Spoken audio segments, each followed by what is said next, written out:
everyone. It is a true pleasure for me to welcome you to the 2023 edition of the Undergraduate Scholar Forum. My warmest thanks to you, Dr. Mary Majerus, and to the members of the Teaching and Learning for putting together a vibrant program that brings together topics and presentations from all the academic disciplines on our campus. I also wish to thank our guest, Dr. Zach Immel, for kindly accepting our invitation, the participants who are going to delight us today with the results of their research, and the faculty members who guided and mentored their students over weeks and months of hard work. We are all grateful to the Stubb family whose generosity made possible this wonderful event.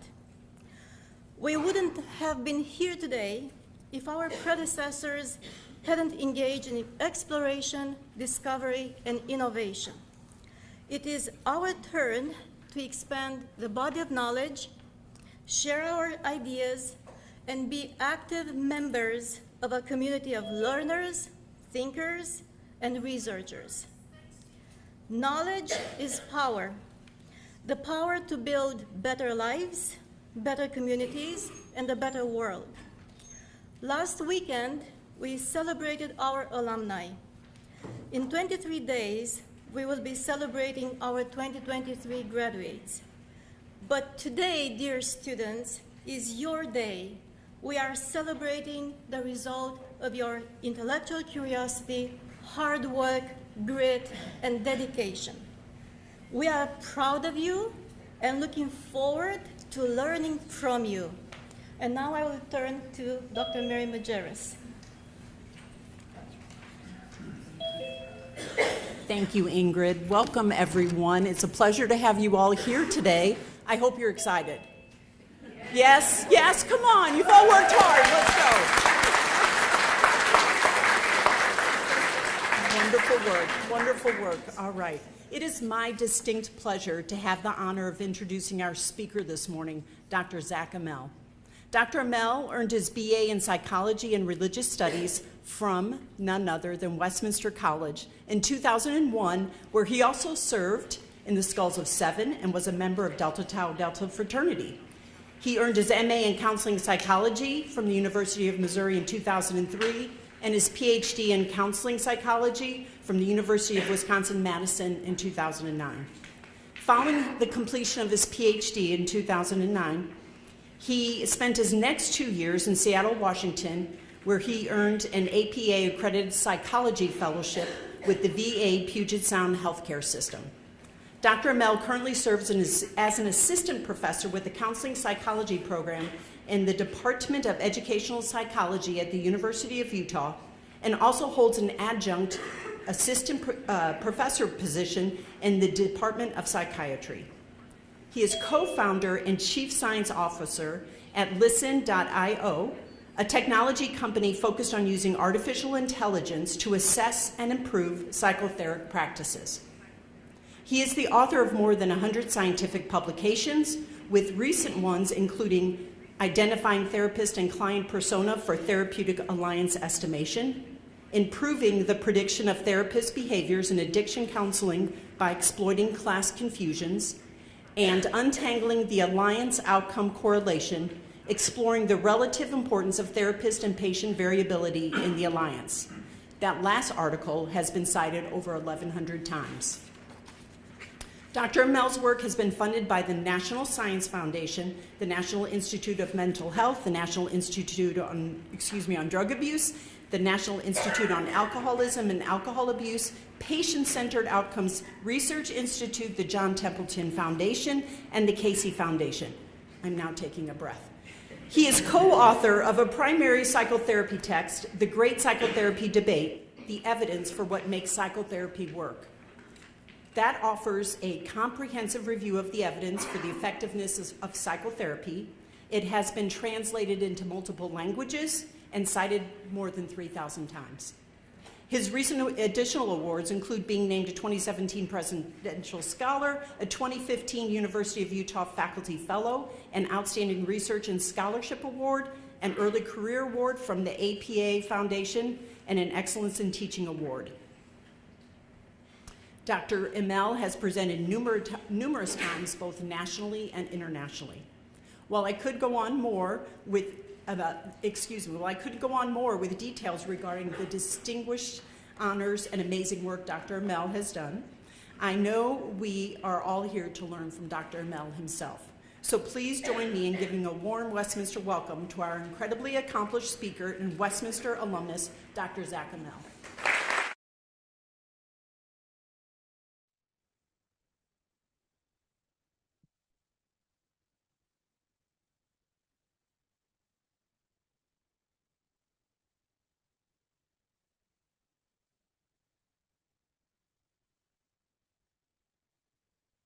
Zach, it's the classic, you're on mute on Zoom. Oh, can you go fix it quick? Zach's gonna, we got you, Zach. Hang on just a moment.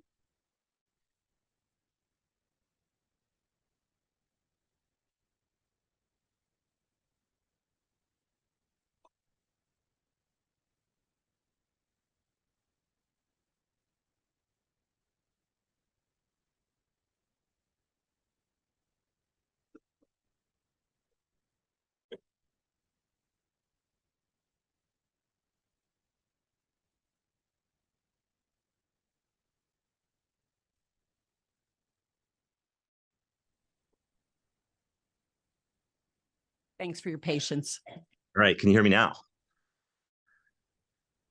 We're good? Okay. Great to be here, everybody. I really wish I was there with you in person. It's been too long since I've been in Fulton, and thank you for that introduction. And it's just really exciting to chat with you all. And I won't take up too much time because I think the most exciting thing is to hear from the research you all are doing. And so I will jump in. I want to talk a little bit about the work we're doing, but I was asked, which wouldn't be typical, to talk a little bit about my experiences at Westminster and how they helped shape some of the work I'm doing now. And so gave me a little opportunity for some nostalgia to dig back into some old pictures. And there's a picture of my ID when I was an RA my senior year, and graduation. And there's Dr. Jones at I think this was the Alpha Chi induction at graduation in 2001. And then here's a picture of my team of scientists, computer scientists, speech engineers, psychologists, designers who are working on the research that we're doing these days. But so I came to Westminster from Oklahoma. I was in a big high school, around a couple thousand students. I was a very below average baseball player, a pretty good student, but relatively anonymous. I really didn't have much interest in intellectual pursuits, but I managed to sneak into a philosophy class on epistemology with a favorite teacher I had, and really had just the first taste of being in the middle of real intellectual discourse, and found that I was pretty hooked. My mom dragged me into applying to Westminster as she went to William Woods in the 60s and had an amazing time there. And otherwise, I probably would have gone to the University of Oklahoma. I remember interviewing for, I would assume they still exist, the Churchill Scholarship in this big, scary library underneath the church with Dr. Jones, and feeling like, oh my gosh, I have no idea how that went. But then he came over and chatted with me at lunch afterwards, and feeling maybe that went pretty well. I ended up coming to campus, and I had a hard time adjusting initially. It was just so small, and I felt so kind of almost claustrophobic, but the social life was a lot for me. I was a pretty shy person, but not so with the classes. I remember my freshman year, I took a modern Christian thought class in theology, and was with a bunch of upperclassmen, and just had my mind blown weekly about the questions we were asking and how that we were asking them and the tools we used to ask them. And it was in a class with like 7 people. And I had really no idea that that's what classes could be like. At the same time, though, I was trying to navigate being in a fraternity with like 50 guys, many of whom were completely different from me. I didn't drink at all. The weekends were sort of painful. But I don't think I knew at the time that I was really finding my voice. I was learning how to use the passion and intellect, and I think what I didn't know, empathy that I had to build relationships and eventually be a leader. I moved into the fraternity house, found I had a lot of like-minded friends. I met this guy named Greg Patterson, who's now a lawyer in St. Louis, and started to become more kind of integrated and respected with my peers. All the time I was going to poetry readings at professors' houses and writing bad poetry myself, which I assume you could probably look up in the literary magazine from Westminster, having arguments about religion and psychology with professors and students at lunch, and then talking with my advisor, Bob Hansen, about the clinical experiences I was having at inpatient units and child welfare programs for the first time. I took upper level stats courses that I didn't do all that well in, but sort of started to understand the implications of statistics for the things I was interested in. I helped Bill Young, who's now retired, edit a book on Native American spirituality. I lived and worked in the mountains for a summer with the fellow Westminster student, Spencer Lomax, who and Bob came out and visited us and went on walks and talked about what we wanted to do for the future, and just had an amazing experience at Westminster, and set me up for the rest of my career. And I think what is particularly true now, and what I was really unwittingly being trained for, was to learn how to exist at the margins of different disciplines, to be comfortable having a primary area of study and passion, but also being curious about and conversant in other areas that might not be obviously connected. And so what a courses on close relationships, statistics, theology, and literature have to say to each other. Like, why waste your time reading Wordsworth and Paul Tillich and Martin Luther King and Emile Durkheim and Carl Rogers all at the same time? And to me, I think what I've learned in the work I've done is the secret is this: if you want to be a scientist, if you want to have a career in science, or really any important career, all of the easy questions are gone. It's the hard ones we have left, and those questions pose all kinds of moral, practical, theoretical issues. And these are at the intersections of different disciplines. And the people who lead revolutions in those fields, in machine learning and genetics and psychology and medicine or even business, will exist across those disciplines, forming partnerships with leaders in those fields, building common languages where none exist, and founding new fields of study. And so with that, I'd like to tell you just a little bit about what I've been up to, and hopefully burn through this so we can get to the interesting stuff that you all are doing. And so this brings me to the kind of key idea I want to hit you with, which is that really new ideas often come from new tools, and it's how we use new tools. And there's been a lot of smart people thinking about the issues we're thinking about for a long time, but the effect of discovering new things has to be driven often by new tools that allow us to see things in a way we haven't seen them before. And so one new tool that's out there everywhere, and you have to really, it's hard to ignore it, is AI, right? And ChatGPT and these bots. And I'm sure it's been some discussion on campus, at least it has been among your professors, quite likely. And if you're in mental health care, the only thing people can think about for ChatGPT or AI is that we're going to have chatbots that replace therapists. And this is in every other news article you read in the press. Can artificial intelligence replace human therapists? You've got to tell it to a bot. And my statement is that there's other things we can be doing with machine learning, and we've been working on. And one of the key problems in mental health care has been for a generation is that the communication that exists between a patient and a therapist or a doctor or a caseworker or a coach, you name it, is the thing that matters in mental health care. It's the primary tool we have for helping people change their behavior, reduce their distress. Even, we don't like to talk about this in mental health care, but I've learned it as a person who's starting a business. Healthcare is a business. If it doesn't lead to more money, it doesn't happen at all, unfortunately. And so how do we use tools to discover and help promote the quality of these interactions? And when you dig into what is happening in communication in mental health care, it can often be quite scary. And so this is a graph where each dot is the average empathy rating of a therapist who's providing community addiction treatment across a number of their patients. And you'll see over here up on the top near the 6 and 7, these are providers whose average rating for these common factors in mental health care, one of which we call empathy, was just amazing, right? They have a deep understanding of their client's worldview. They're really listening hard to what's being said. But then on the other end, you have a consistent number of therapists who really are just not paying attention at all to their clients. They might be burned out, who knows? But we, for the most part, have no way of telling the difference. And this is really impacting the quality of behavioral health care everywhere, because you don't know what you're going to get when you go out and meet a therapist. And what we've been doing both at the University of Utah and now at our little company called Listen is building machine learning models that can all automatically evaluate the quality and presence of different interventions in a psychotherapy conversation. And so what you see in this figure is a number of different key advice, a number of different interventions that you can do in psychotherapy. So give advice, make a supportive affirmative comment. You can be more confrontive and assertive with the client. You can emphasize their control.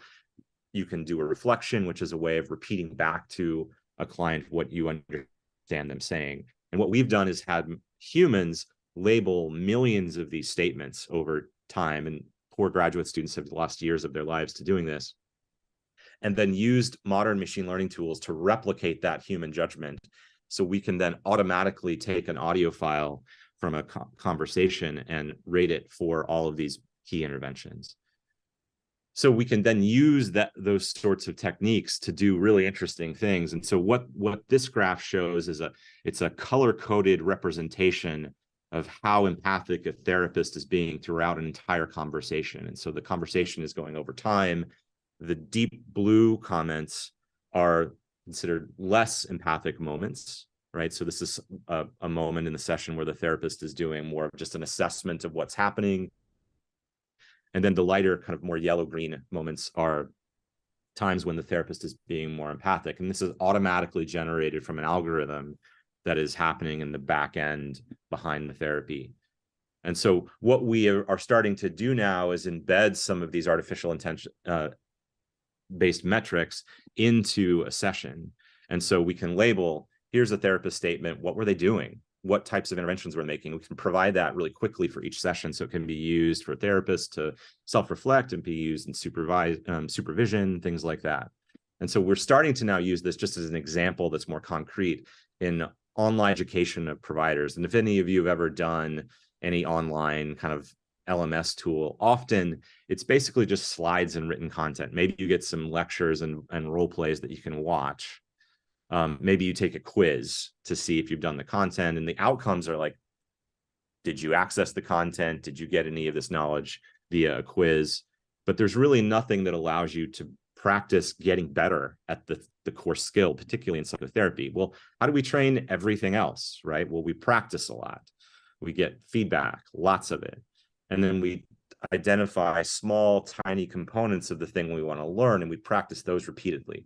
And what we've tried to do in some of the products and tools we're creating at Listen is do just that with psychotherapy skills. And so what we do is instead of just teaching you a bunch of stuff and giving a lecture, we give you a case vignette. And I'll play one real quick from Jane here. My dad was a drunk, and I always said I would never be like him. But lately, all I do is act like him at his worst. I get mean when I drink, just like he did. If my girlfriend says any little thing when I'm drinking, I blow up. And it doesn't help that I'm with someone who loves to stick the knife right in my heart. I think she waits until I'm drinking and then picks fights with me. We used to get along so well, but lately it seems like we can't stand each other. No wonder I drink. So for those of you who are interested in psychotherapy, what would you say? And so what we do is then give you an opportunity to respond, and then we score it. And so here's someone responding to Jane real quick.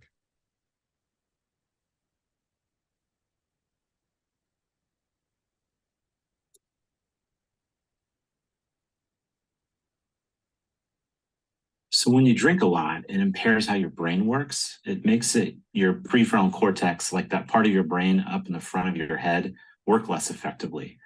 So you end up making really impulsive decisions, like getting in fights when you don't want to.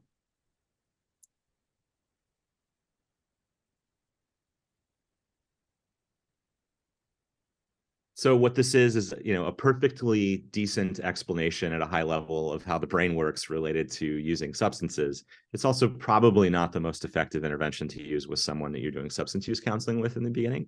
And our AI labels it as giving the client information. And it's not necessarily what we want to be doing, and it gives you feedback on that. And so I'll show you one more on these where what we're trying to encourage people to do is really just to listen, to ask nice open-ended questions where a person can tell their story.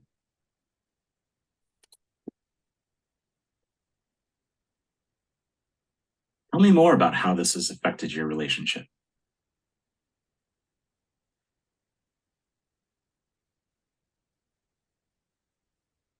So you get a nice little piece of feedback. It tells you what's happening, and you can keep practicing over and over again. And so we use these sorts of tools to train people up, but then we can also use them to categorize all of the different types of interventions they're having. And so this is if you were using our system that we've built, you could log in as a therapist, get a transcript of what's happened. It highlights different empathic moments. What were the conversations? You can have an offline conversation with a supervisor about what's happening there. But the thing I think we're most excited about is then we can use that data to summarize what's happening in healthcare conversations at a population level. And so here you have a summary of all of the different interactions that a therapist was having. And each circle here is a therapist and their average score. You can click on a client and show them all of that client sessions. And then you can click on an individual session and zoom into what happened in that particular session. So you can go from this population level, what's happening across thousands and thousands of conversations, down into what's happening in one specific moment in an interaction, and be much more detailed and data-based about how you're supporting folks. And what that means is this is a project we're getting ready to submit for publication. This is a summary of over 200,000 clients and their experience in psychotherapy, with a large digital mental health service. And so each dot here represents one of 5,000 providers who were, and the dot represents the average empathy rating for that provider. And so you go back to that initial slide I had with around 800 sessions that took 10 years to evaluate with human beings, carefully annotating everything. We did this in about 15 minutes. And so we can then look at the providers who have really low scores on empathy and show, oh my gosh, the patients who are working with them are dropping out in droves. And then the folks who are much more empathic are staying much longer in treatment, which is a good outcome in substance use care. And then I'll close with one much more speculative thing that we're just starting to play around with, but is timely given what many of you have heard about ChatGPT. In our work at University of Utah and then at Listen, we have been using the same underlying technology that drives ChatGPT for years. There's nothing particularly innovative about ChatGPT in terms of the technology relative to what's been going on in computer science for the past 5 or 6 years. So what we have done here is trained our own, what we call Listen GPT, our own internal GPT, but instead of just training it on the full internet, which is how ChatGPT works, and getting all of the random stuff on the internet, we've trained it on millions and millions of therapist statements that have been labeled for different active listening skills, like reflections, open questions. And so we constrain the model and shape it to where it responds in particular types of ways. And so this is an initial attempt to start showing what happens when you shape these different types of chatbots in particular ways. And these are just standard prompts that we use to train these models. This is a fake client that says, I know I've just been missing classes. This is like my 4th school since freshman year. I don't know what I'm going to do. And so here's what ChatGPT says just out of the box. It's actually kind of amazing that it can do anything. And so it's pretty validating and supportive. And then Listen GPT, a little bit shorter, right? It sounds like it's all up in the air. I can imagine how that would lead to increased anxiety. And then asks a nice open question. Where it starts to get interesting here is you can get multiple brief statements out of Listen GPT, and potentially a therapist could use those to respond or help shape their behavior. But here's the next statement, and where ChatGPT starts to go off the rails a little bit. Client says, yeah, it's the worst. I just kind of want to get through the school year without getting too wrapped up. And then you start getting this like long statements with like lists of things. Here's what you need to do. You need to prioritize your health. You need to stay organized, connect with others. Where Listen GPT kind of stays in their lane around doing something more reflective and active listening based. Here's another example. Again, here's the next statement. I don't know, maybe it's just too late. I'll just be better about going to classes at my next school. Well, ChatGPT goes on a long tirade again about things, whereas Listen GPT is a little bit more brief and reflective. It's staying in the same sort of place. What are your thoughts about that? How are you feeling about that? Same thing. So you're getting a sense of, if you just use these types of tools out of the box to provide something like counseling, which by the way, you should absolutely not do, you get things that are pretty long-winded and sound like they're self-help columns pulled off the web, because that's probably what they are. Whereas you can constrain them to do particular types of things. And so that's one thing we're going to be interested in working on.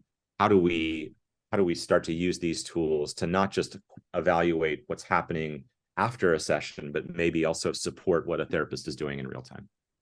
So with that, I think I've used up my time. I will stop and see if there's questions, or we can move on in whatever way works for you all. Thank you very much for the opportunity to meet with you, and wish I could be there in person.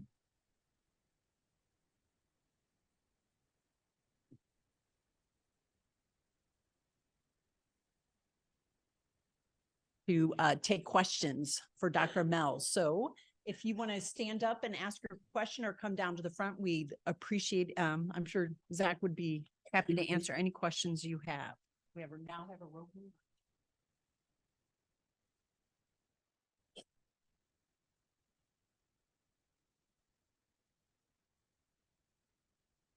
No one likes the way that you have in class.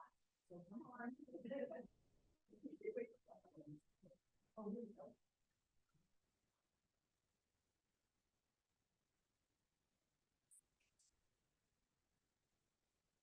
I was just curious how you're scaling empathy when we saw the graph of like how therapists worked with their empathy.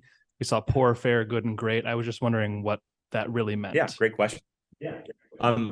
We get that question a lot. I spent the last year presenting some of our work to investors, so venture capitalists who, venture capitalists are a group of people just like anyone else, and they don't have the reputation as being the most empathic.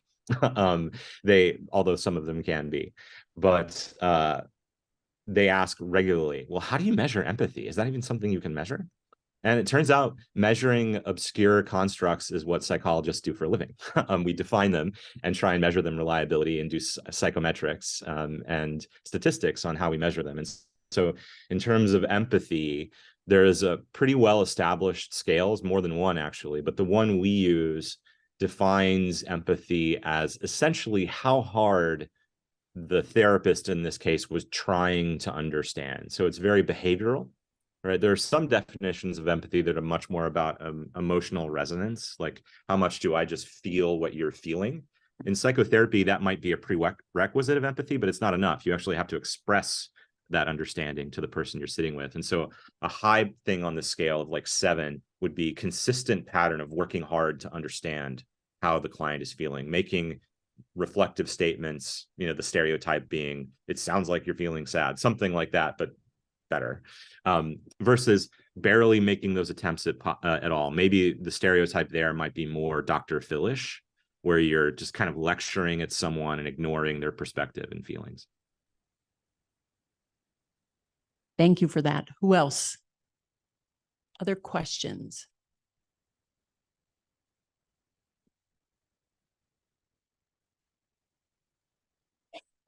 Hi. So I wanted to ask about obviously with privacy concerns. So if you're sending these data and collecting it, how do you keep the data private, especially since this is it can include very embarrassing information or information that people don't want others to know?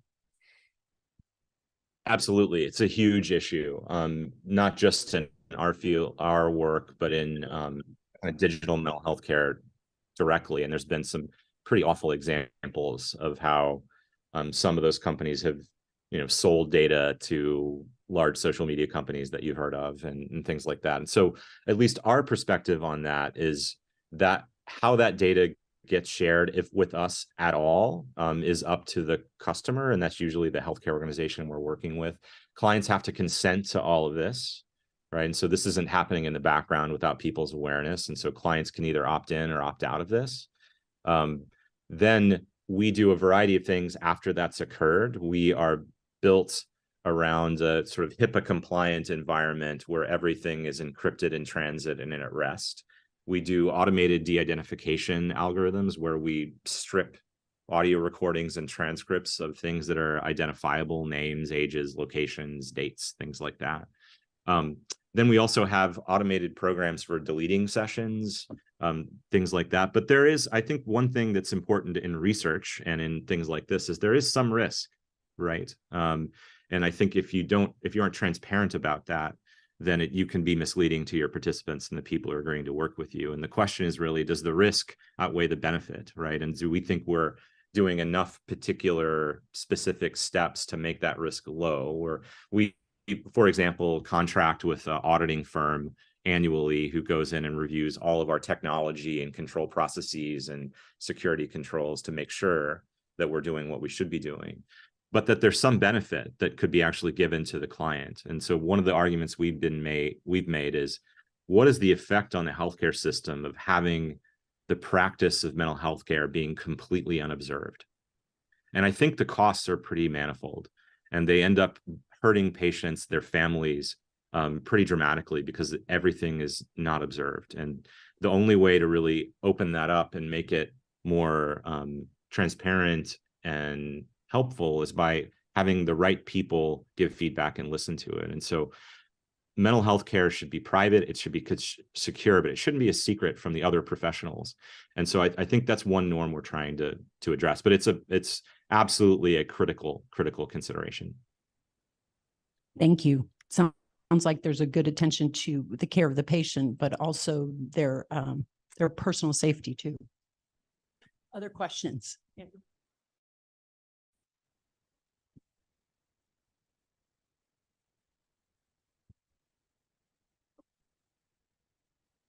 Okay, I have a question. How are people able to like access these tools, and like how accessible is it / how are you making sure people are able to access it? A couple of different things. So at least on the company side, I mean, for a long time until we launched the company, this was all research, right? And so we had a couple of studies where we built some software, and it was mostly only accessible at universities. And so our initial large customers are all universities and training programs. And so there's a lot of training programs out there that have to give feedback to counselors. I did one, and folks who do that field will eventually do one, and they all record and have to give feedback. And it's a major problem and barrier for them that they can't give as much as they would like. And so we are consistently sort of meeting with and talking to universities about using our software. What we've done in the last couple of years, though, is start selling to larger public mental health institutions, both child welfare institutions, substance use training.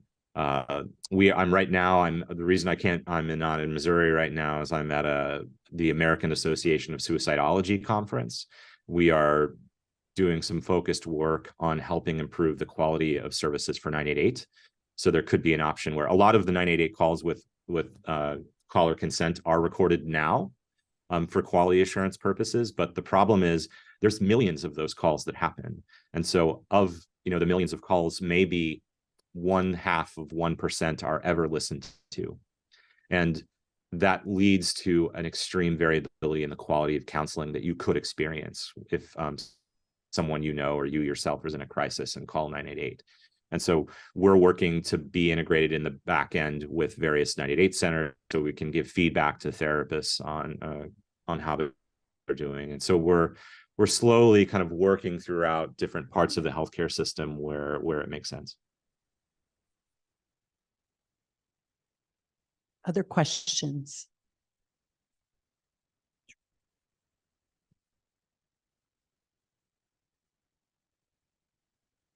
Okay, so my question being, when you go see a therapist, usually it's in multiple sessions, and the therapist kind of begins to connect with the human. It's like a human connection. They understand, they get that history.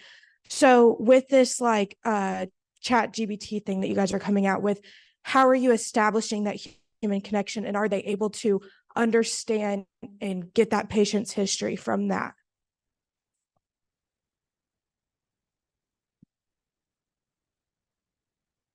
I think that's a core question. And there's some research on that now related to how, believe it or not, how do people form therapeutic relationships with bots? And there's some interesting publications from a number of companies who provide those now. I think what's a bit different about us is I don't actually have much intention of replacing human therapists. I think we're just a long way from doing anything like that. I think the main use of a technology like this for the foreseeable future will be more supporting and augmenting human therapists. So, for example, if you would imagine like you and I were in a therapeutic conversation right now, and I could see you and you could see me, that on the chat interface on the side, I might have a menu of suggested response options where automatically the system is suggesting, well, here's a number of different things that you could say with these different types of interventions. And then it's up to the therapist to make clinical decisions about which ones those are, what are most appropriate, how do I use them in a way that's going to really help me connect with this person. But that right now, the way therapy happens is we're completely on our own as a therapist. You go into the room and it's just you. And there's nobody giving you feedback in the moment. There's no feedback or ongoing suggestions. And that's just not how most other skilled professions happen anymore. If you're a surgeon, if you're a fighter pilot, if you're anything else, you've got all these assistive technologies. It still relies on a human being to navigate the things that they're doing that are most critical and that really machines maybe eventually will be able to solve, but certainly not. I think replacing a human therapist is akin to solving the artificial general intelligence problem, which we are not in the universe of solving right now. I know people talk a lot and worry about that. The technology that I've seen isn't even close. And so I see it much more as a therapist tool than a replacement. Good, thank you. I think we have time for one more question if anyone is interested. Last questions? All right. Well, Dr. Amel, thank you so much for your time today. I hope you enjoy your conference, but thanks for being here. It was great. Thank you so much. Wish I could see everybody.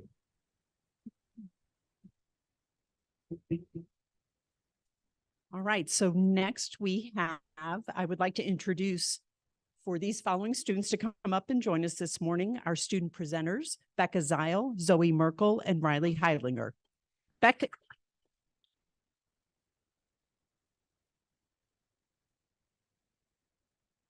is a senior biochemistry major with minors in mathematical sciences and psychology and will be attending Goldfarb School of Nursing this fall. Zoe is a senior biochem major with a minor in psychology. She will be working at a hospital in Columbia starting this summer before pursuing further education. Riley is a senior biochemistry major with minors in public health and women and gender studies. She will be taking a gap year to work towards physician assistant school. Please welcome Becca, Zoe, and Riley for their presentation, Understanding the Unseen, Appreciating Life Through Anatomy. Thank you.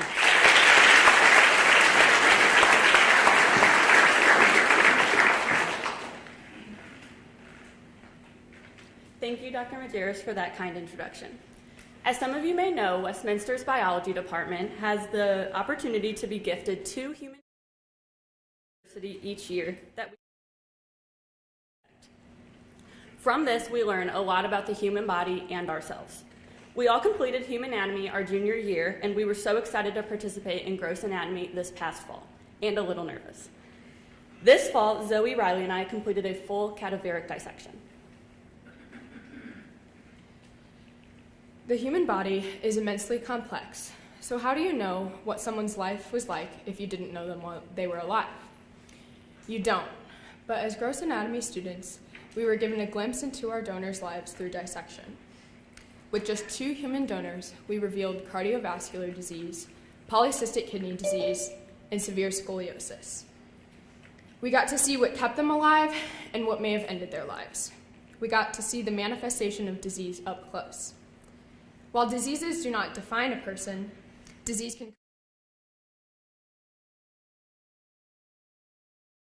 may have been like based on their anatomy, but from their anatomy, we learned and will share with you our discoveries about treatment, quality of life, and empathy.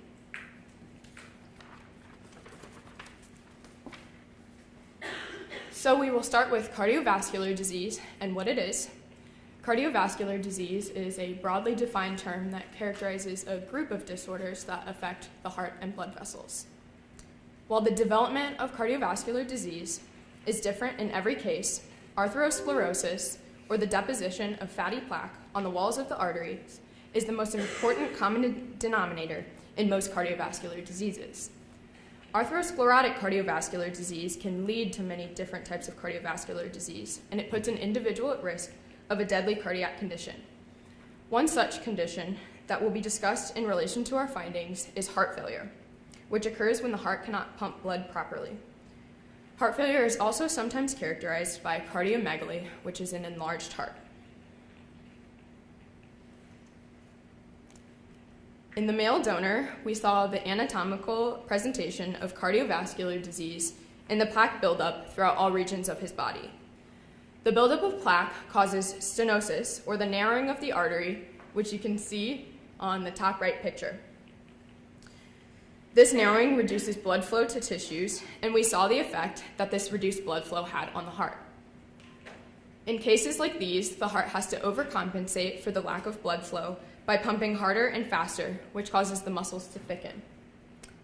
The thickened muscles enlarge the size of the heart, which is known as cardiomegaly, and over time, the extra strain on the heart can lead to heart failure as increased pumping becomes no longer sufficient. Well, there is a picture of our donor's heart that is not showing up, but our male donor's heart was significantly larger than our female donor's heart. Our male donor was a lot taller and larger than the female donor, but we expected his heart to be closer to the reported average of 11.4 centimeters from base to apex, but his heart was 16.5 centimeters from base to apex, which indicates possible cardiomegaly caused by cardiovascular disease. So that is how these diseases affect the anatomy, but how do they affect the person? Physical symptoms of both heart failure and cardiomegaly include angina, which is chest pain, shortness of breath, fatigue, and reduced ability to exercise.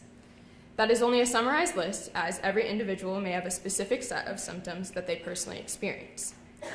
Impairment from physical symptoms can have a significant effect on quality of life. Our male donor suffered from heart failure, as I mentioned, and patients with heart failure report a worse quality of life compared to patients with many other chronic diseases and patients with other cardiovascular-related conditions, such as heart attacks. There is a reported reduction in social functioning, energy, general health perception, and role functioning from both physical and emotional problems. Additionally, 1 in 5 patients with heart failure also report depression, and higher levels of depression are associated with worse heart failure prognosis. Preventing cardiovascular diseases starts by recognizing risk factors.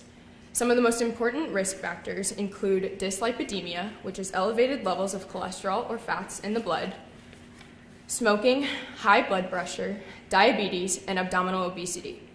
On the other hand, protective factors include a less fatty diet, increased intake of fruits, vegetables, and fish, and regular physical exercise, which can all help to reduce the risk of cardiovascular disease. Most cardiovascular diseases are asymptomatic, and often the first sign of an underlying condition is a heart attack or stroke. And this is a major reason why prevention before such an event is so important. While surgical treatments may vary from case to case, high cholesterol and high blood pressure are 2 major causes of atherosclerosis, which is the buildup of plaque, which is an underlying condition in almost all cardiovascular diseases, as I mentioned previously. Medications like statins and ACE inhibitors prevent the progression of atherosclerosis by reducing cholesterol and blood pressure. So why is what we are talking about important? Globally, cardiovascular diseases are the leading cause of death, resulting in an estimated 17.9 million deaths each year. And in many countries, like the United States, atherosclerosis is an underlying cause of death in about 50% of cases. And at some point in our lives, we will all know someone that has been affected by cardiovascular disease.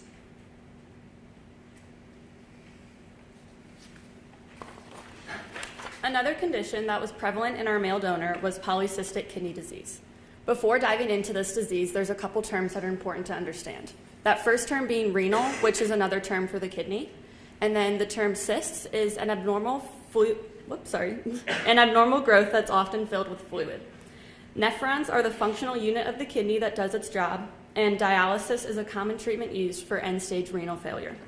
So, PKD itself is characterized as an inherited condition defined by the pathological development of clusters of these fluid-filled cysts throughout the kidney.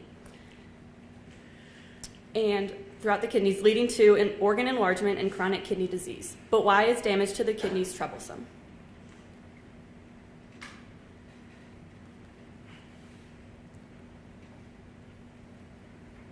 The kidneys are responsible for filtering the blood to remove toxins and then produce urine to help expel these toxins to exit your body. Anatomically, the kidney can be divided into two regions, the renal cortex, as indicated by the purple and red arrows, and the renal medulla, as indicated by the orange arrow. The renal medulla contains part of the nephron that filters the blood, while the renal cortex lies outside of the renal medulla, and it contains the rest of the nephron, as well as serving as extra space for those arteries and veins to pass throughout the kidney. The female donor is indicated by the bottom picture, and her kidney is relatively normal, whereas the male donor is indicated by that top picture, and he had severe polycystic kidney disease, leading to loss of his renal function.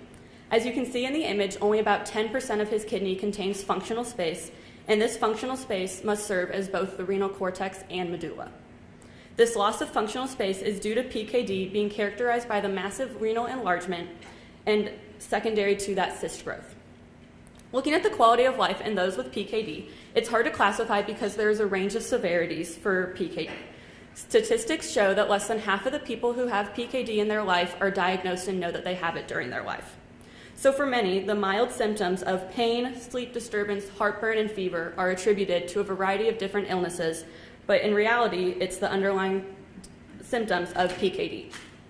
For those diagnosed with PKD, quality of life is worse among females, those that are unmarried, Caucasians, and those with a poor education.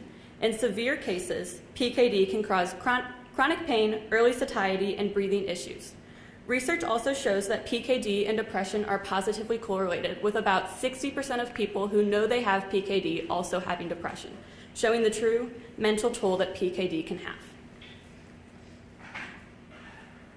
In terms of prevention and treatment, currently there are no preventative measures and no curative therapy for PKD. However, there are treatments and drugs in place that can manage the symptoms and slow the progression. One common option for treatment is dialysis, which is like a machine that does the job of the kidneys for you. The downside to this treatment is it takes 3 to 5 hours to complete and must be done 3 times a week to be effective. There are also a variety of different drugs that can be taken to help manage the symptoms and slow the progression, one of which is rapamycin. Rapamycin is a drug that inhibits a biochemical pathway known as the mTOR pathway. And then looking at this image, you can see the pathway and how complex it truly is, and how much research needs to be done in order for these drugs to be used today.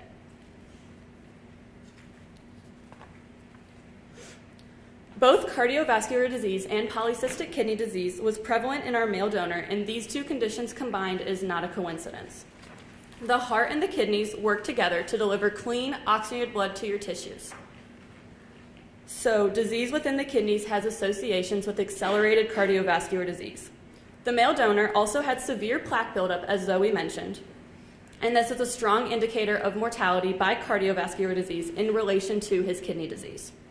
The male donor shows us how connected the body is, and while the female donor does this as well, she also taught us a little bit about empathy and what we cannot see.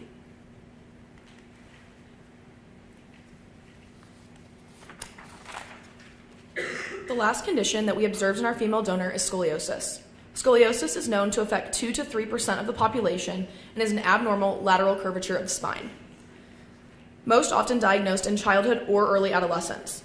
The spine normally curves at the cervical, thoracic, or lumbar region on the sagittal plane.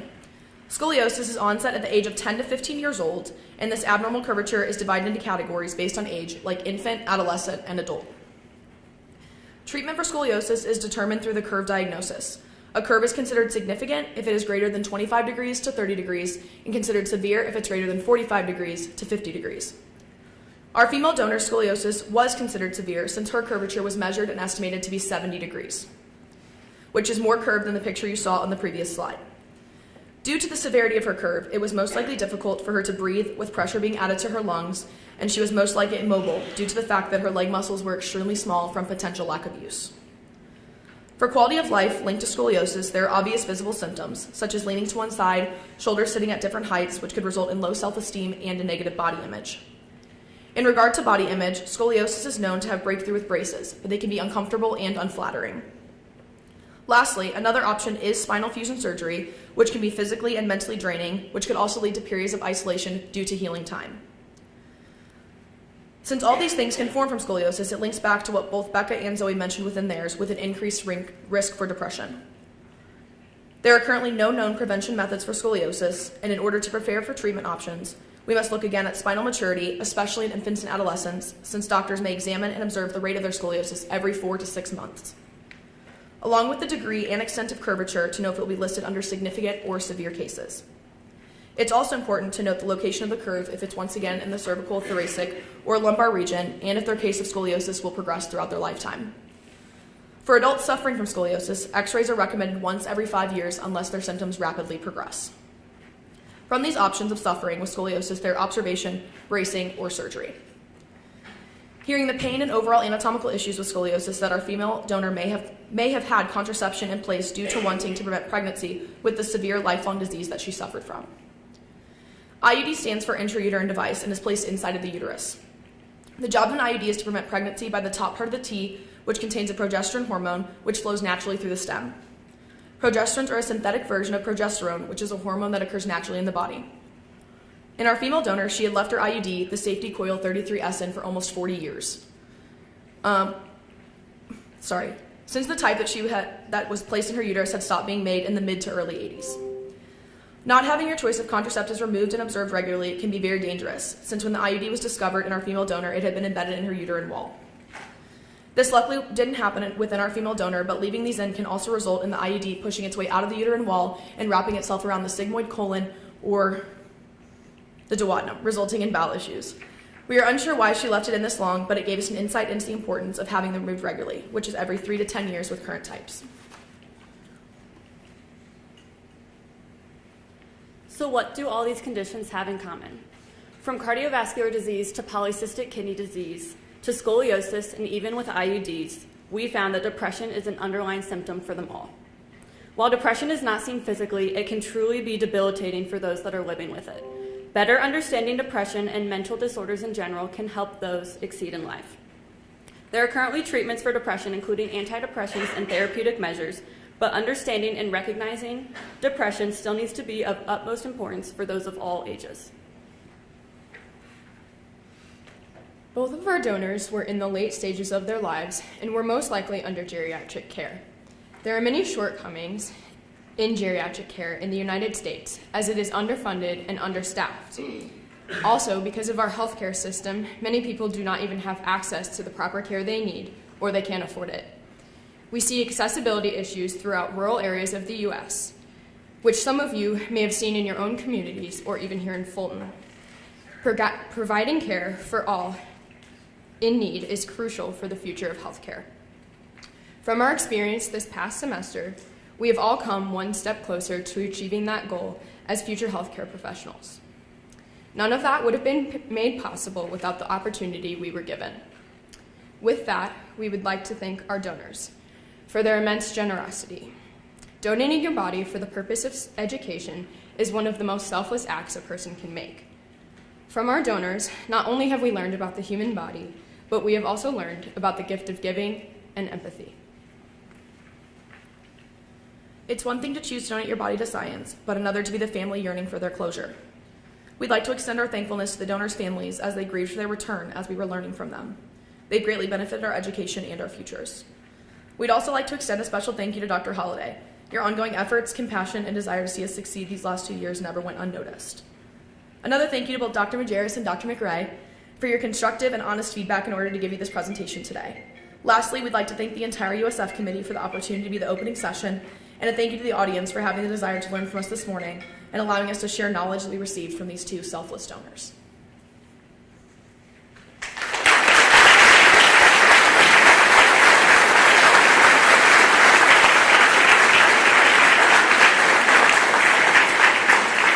Thank you so much for that deeply informative and reflective presentation. Let's open the floor up again for questions. So, who has questions?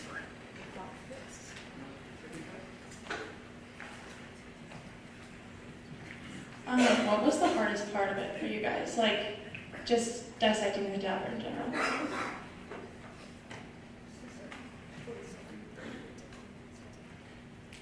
So I would say for me, the hardest part was once you kind of, I'm trying to word this not gross.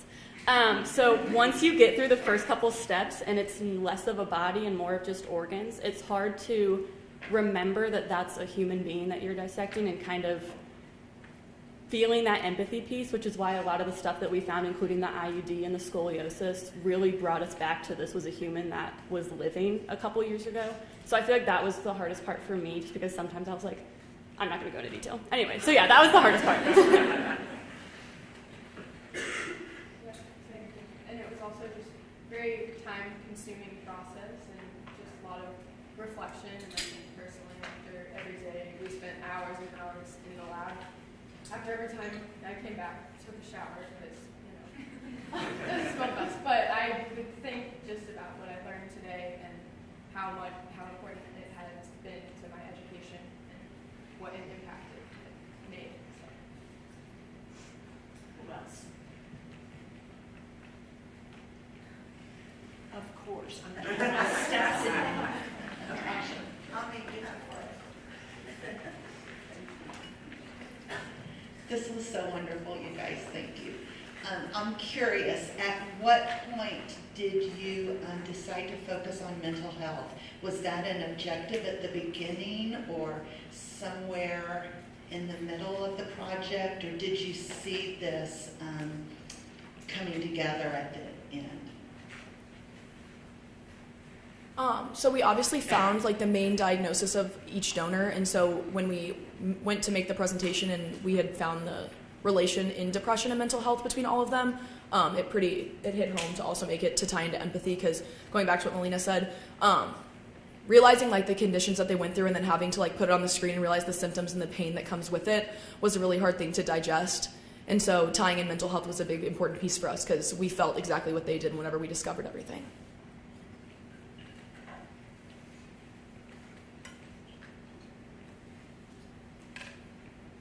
Any other questions?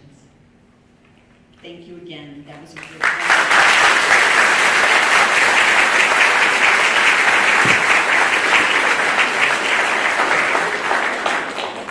So at this time, we'd like to wrap up the opening session with a presentation of several of our academic awards. Thanks to all our faculty and staff who made this portion of the Scholars Forum possible. I'd like to begin by introducing Dr. Heidi Levine, Director of the Westminster Honors Program.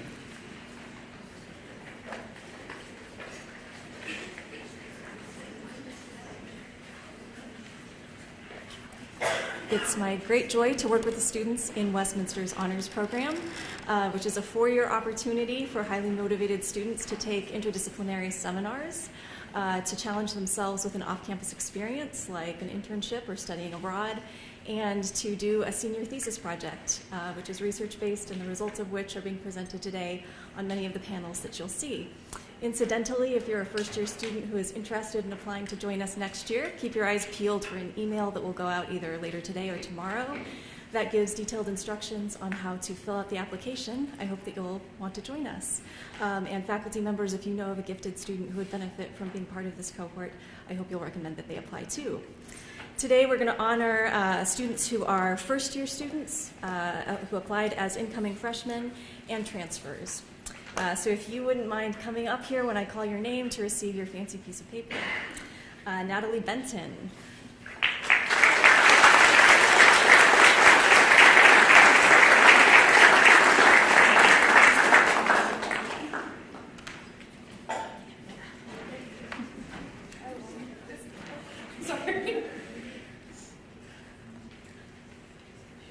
Melina Bixby.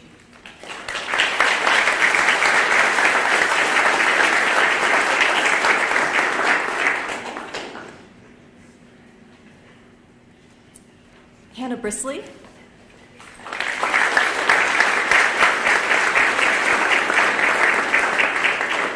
Lila Eckert.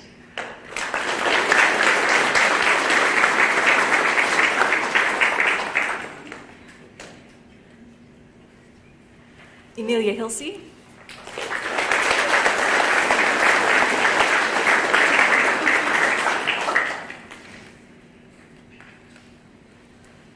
Trevor Knapp.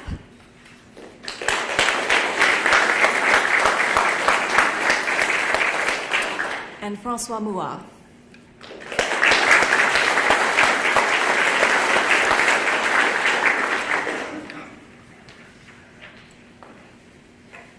Thank you, Dr. Levine. Next, we have Dr. Dawn Holliday, Chair of the Biology Department, to announce the winners for the Cameron and Jesse Day Prize in Biology. Right, each year, my department recognizes and selects a graduating senior for the Cameron and Jesse Day Prize. This fund was established by Dr. Cameron and Mrs. Jesse Day in 1961 and is given to the graduating senior in biology or biochemistry who has the highest science GPA and has taken 2 years of chemistry, 1 year of physics, and a ton of biology. This year, that award goes to none other than Zoe Burkle.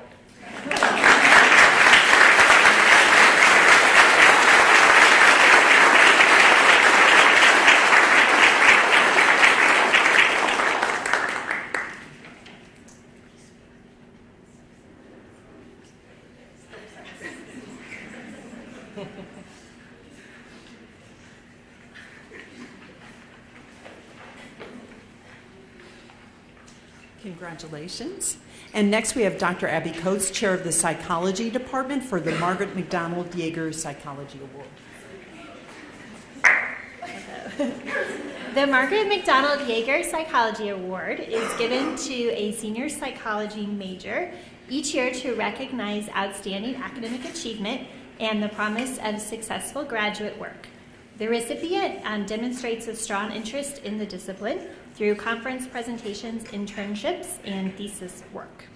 Since the purpose of the award is to assist with educational expenses, eligible candidates must have been accepted for graduate study. Professor Emeritus Ted Yeager's family provided the funding for these awards. This year's senior winner is a double major in psychology and human services. She interned at Cardvi and at Rimley. She plays softball and is passionate about helping survivors of domestic violence. She will get a master's degree in social work from the University of Missouri-Columbia or Missouri State University. She's still deciding. Congratulations, Janae Shirk.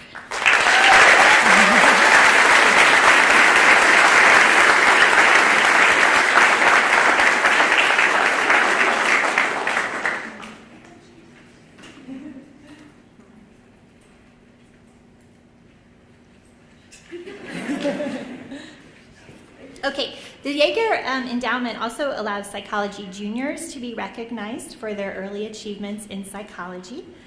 One of our junior winners is a double major in psychology and business communication. She is a soccer star and president of Kappa Alpha Theta. She has completed several human resources internships and just won a major award for her presentation at the Alpha Chi Convention. She is beginning her thesis work. Congratulations to Lauren Halamachek.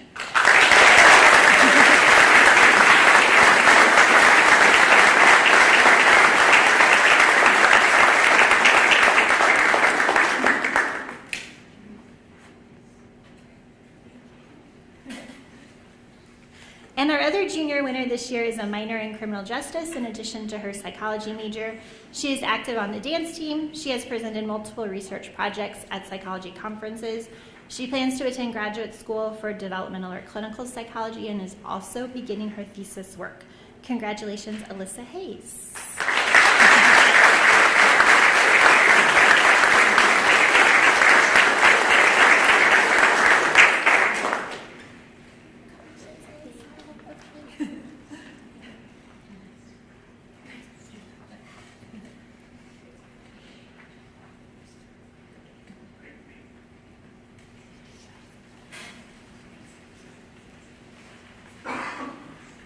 All right, and next we have Dr. Mark Bolton, chairman of the of the history department. Come on, Mark.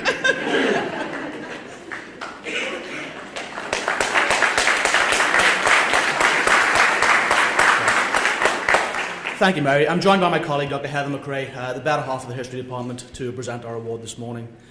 The Harmon L. Remmel Prize for the Outstanding Thesis in History is named after Harmon L. Remmel III, who graduated from Westminster College with a degree in history in 1965. Harmon was among the 7 Westminster students who gave their lives in Vietnam, and his family established this award in their honor. Every year we bestow this award upon the student whose undergraduate thesis demonstrates the very highest levels of excellence within the discipline. This year the department is proud to award the Remmel Prize to Lindsay Bennett for her thesis, For Suffering Humanity Everywhere, Exclusion in Women's Suffrage During the Civil War Era and Its Implications for Other Social Movements. Congrats, Lindsay.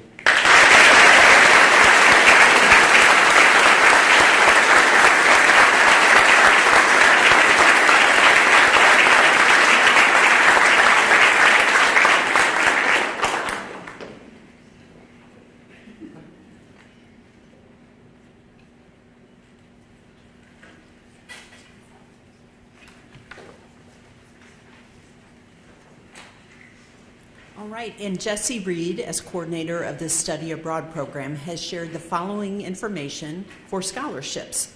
The Vernon W. and Marion K. Piper Scholarship awards funding for study in a European institution of higher education.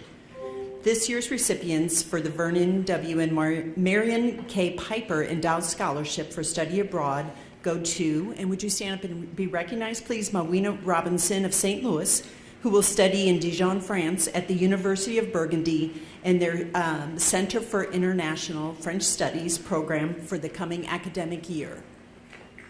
Congratulations.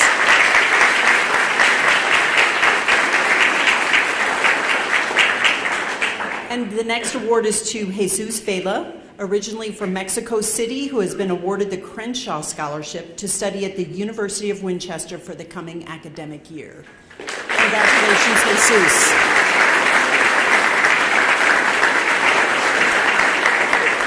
Many thanks to the Study Abroad Scholarship Committee members this year, who were Dr. Nicole Allen, Dr. Lauren Strawson, and the Center for Faith and Service fellow Crystal Ramos Izara. Thank you.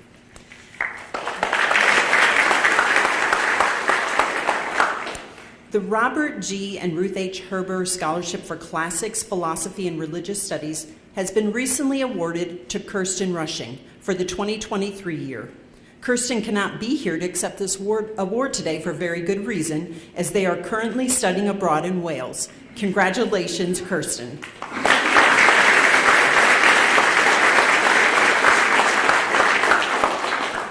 Next, we have with us Dr. Amanda Gowen, Department Chair of Health and Exercise Science, to share a newly endowed award for our students. Amanda, would you like to join us?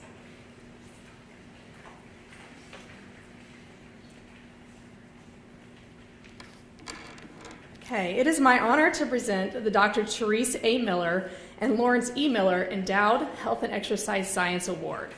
I'd like to acknowledge that Larry Miller is with us in the audience today.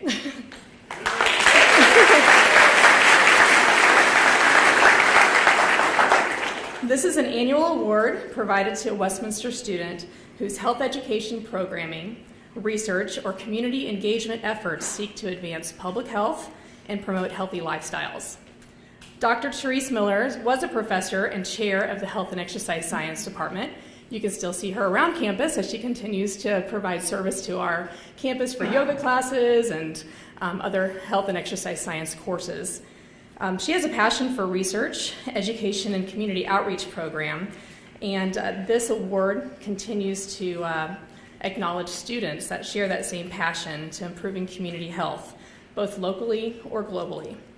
Such work has an overarching significance to our whole of society. This year's recipient, her public health work has been above and beyond in many areas, but this award is significantly recognizing her research and service programming to decrease maternal mortality rates, both locally and globally. I am pleased to announce that Riley Heiliger is this year's recipient.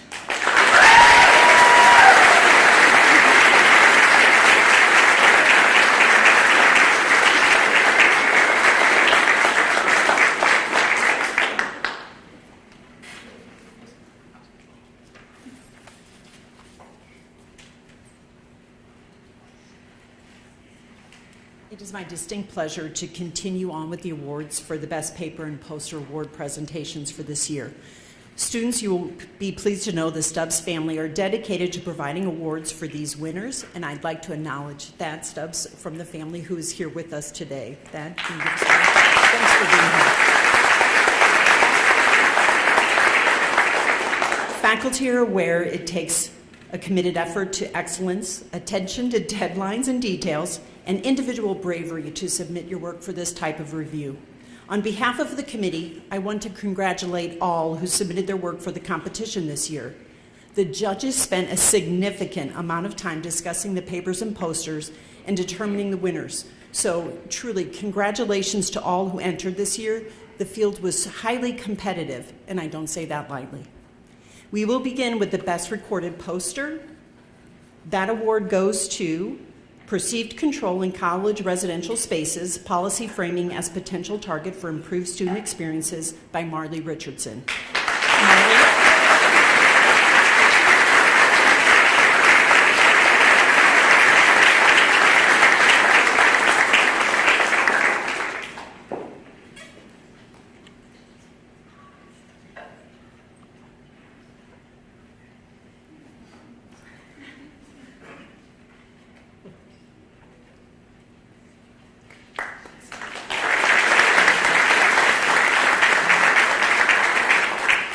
Next, we have the Best Paper in the Mathematical and Natural Sciences Division, which is awarded to The Future of Antibiotics, Lytic Bacteriophage and Lysozyme Expression in Zymograms by Emily Nelson and Marley Richardson. Close? Was it close?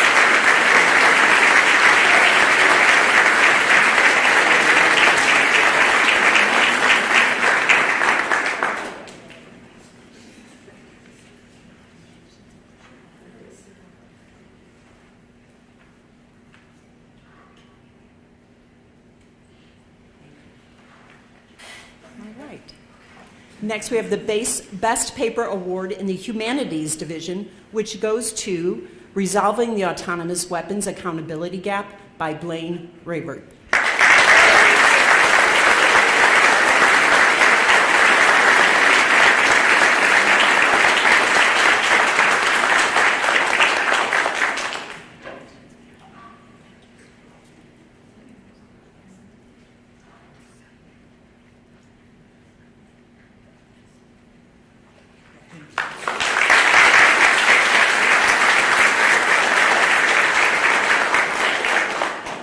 And the Best Overall Paper, which comes from the Social Sciences Division, is awarded to Using Mindset and Other Personality Traits to Predict Post-Traumatic Growth by Emily Nelson.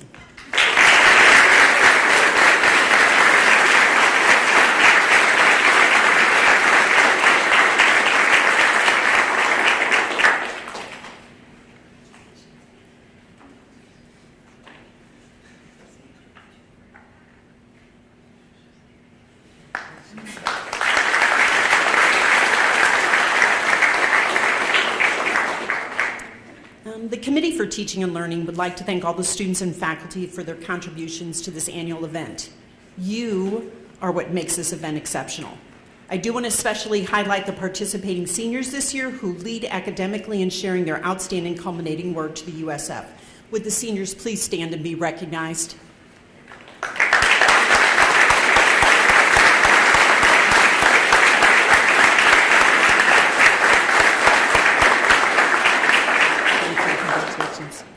As we conclude this session, I would like to thank the key players in the USF who have worked so diligently behind the scenes. Special thanks to our presenters and their dedicated faculty sponsors. A huge shout out to CAB, led by Margie Lechner, for having a food truck available near the end of the day for the poster session. Thanks to the incredible IT team, the marketing and communications team who have done so much for us, thank you. The Teaching and Learning Committee, student ambassadors, the WAC Committee, and the Education Association. This day would be less than, so much less, without your diligent behind the scenes work. Deepest thanks goes out to the Stubbs family for their generous support of the Scholars Forum each year. We are so grateful for your support to our scholarly achievements here. Finally, a reminder to all students. Thank you for supporting your peers in their work today by attending and being a thoughtful audience. Take a chance today and attend something you may not be ordinarily drawn to. This is a great chance to learn what others do in their majors and explore what it means to be educated across disciplines, not just narrowly within a major. Ask questions to explore and expand the conversation. This is a day of learning at Westminster, a hallmark event at our college that provides a big impact. I invite you to show up and sign in, share your feedback electronically via the QR codes spread throughout the building for each session. The committee wants to hear your voice. Thank you and enjoy this wonderful day of learning with your peers.